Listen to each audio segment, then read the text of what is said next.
Bonjour à toutes et à tous, moi c'est David et je suis ravi de vous accueillir ici sur cette chaîne David Pronofoot, une chaîne de passionnés de foot. Soyez là ou le bienvenu. Alors, pour aujourd'hui, pour cette vidéo, je viens vous présenter des affiches du week-end dans les stades européens avec Atlético de Madrid contre Bilbao, Tottenham, Chelsea, PSG, Lyon bien sûr, et nous avons aussi l'immanquable Juventus Milan AC. Et nous ferons un rappel sur les derniers pronos de la chaîne. Allons-y.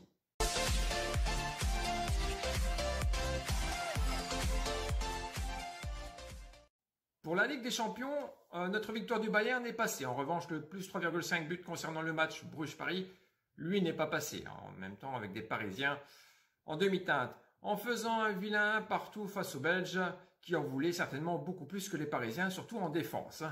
En Europa League, j'ai été mauvais. Et oui, il faut l'avouer. Et puis en même temps, ça se voit. Mes 3 propositions ne sont pas passées. Un joli 0 sur 3.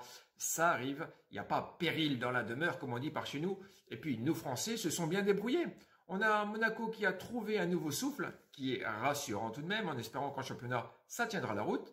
Lyon s'est imposé en Écosse. Et puis, le nul de Marseille, tout de même bon à prendre contre ces Russes. Voilà, ils sont assez tenaces, ces Russes. Allez, vous avez été nombreux récemment à nous rejoindre. Alors, bien sûr, si tu n'es pas encore abonné, je t'invite tout naturellement à nous rejoindre pour soutenir cette chaîne de passionnés de foot qui vient juste de passer fraîchement la barre des 2950 abonnés.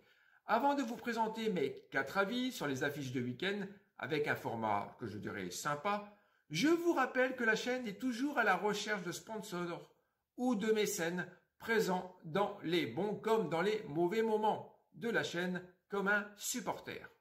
À cette heure-ci, la chaîne n'est pas monétisée et je souhaiterais tant vous remercier pour votre fidélité de X façon que ce soit. Alors oui, vous êtes près de 3000 abonnés et je veux mettre ça en place pour vous. Donc, si tu es un sponsor qatari, chinois, européen, voire français et que tu veux que je passe un message ou présente des articles, par exemple, alors j'attends ta proposition. Je suis souvent en déplacement et je pourrais éventuellement faire plus de visibilité pour toi. Dans la description, il y a le mail pour me contacter si vous avez des propositions à me faire.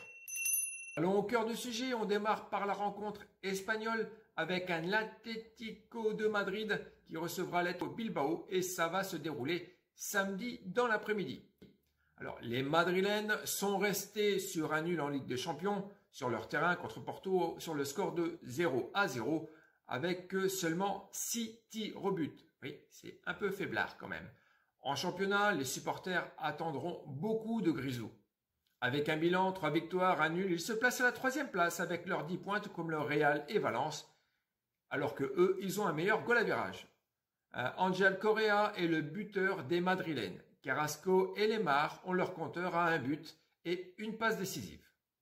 En face, c'est Bilbao, placé à la 5e place avec 8 points, 2 victoires, 2 nuls. Il reste sur 2 victoires consécutives. C'était contre le Celta Vigo et contre Majorque. Donc les 2 équipes sont invaincues pour l'instant. La bonne nouvelle pour les Madrilènes, ils sont invaincus par Bilbao depuis près de 10 ans. Malgré un match de Ligue des Champions en demi-teinte, il faut être honnête quand même, Simeone aura certainement remis les pendules à l'heure. Victoire de l'Atlético de Madrid à la cote de 1,65. Ensuite, direction l'Angleterre pour le match entre Tottenham et Chelsea. Ça, c'est pour le dimanche. Les Spurs se sont pris une claque 3-0 face à une belle équipe de Vieira de Crystal Palace le week-end dernier. Ils sont classés à la 7e place avec un bilan quand même assez mitigé, de 3 victoires et une défaite avec seulement 3 buts inscrits, avec autant d'encaissés, c'est peu de buts marqués pour une équipe avec des ambitions européennes, qui d'ailleurs a perdu contre Rennes. Contre une équipe des Blues de Chelsea, il va falloir monter un peu le curseur. Les hommes de Tuchel se placent à la 2e place de cette première ligue. Ils se sont imposés sur leur terrain face à une équipe accrocheuse et bien en place du Zénith sur le score minimal syndical de 1-0 avec un but de Lukaku, qui lui déjà a un compteur à lui tout seul à 3 réalisations. Les Blues me paraissent irrésistibles en ce début de saison. L'option d'une victoire des visiteurs est l'option retenue par la chaîne. Direction Paris pour un Paris-Lyon. Le PSG a fait un joli nul 1 partout, mais quelle désillusion en Ligue des Champions. alors que les Lyonnais, eux, se sont imposés. En championnat, alors le PSG règne en maître avec 5 matchs, 5 victoires, 16 buts marqués pour 5 encaissés. Bon, on l'a vu contre Bruges, la défense a beaucoup été sollicitée et franchement, on a eu chaud, hein. N'ayons pas peur de le dire.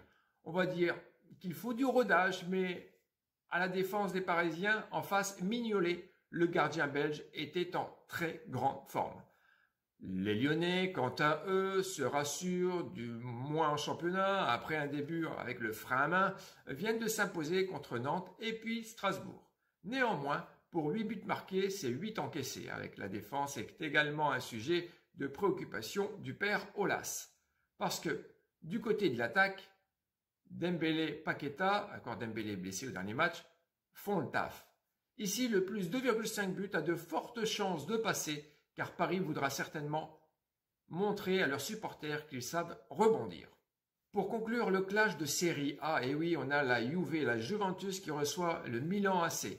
La Juve a fait le spectacle en remportant 3-0 face aux Suédois de Malmö en Ligue des Champions. Peut-être que CR7 ne leur manque déjà plus trop finalement.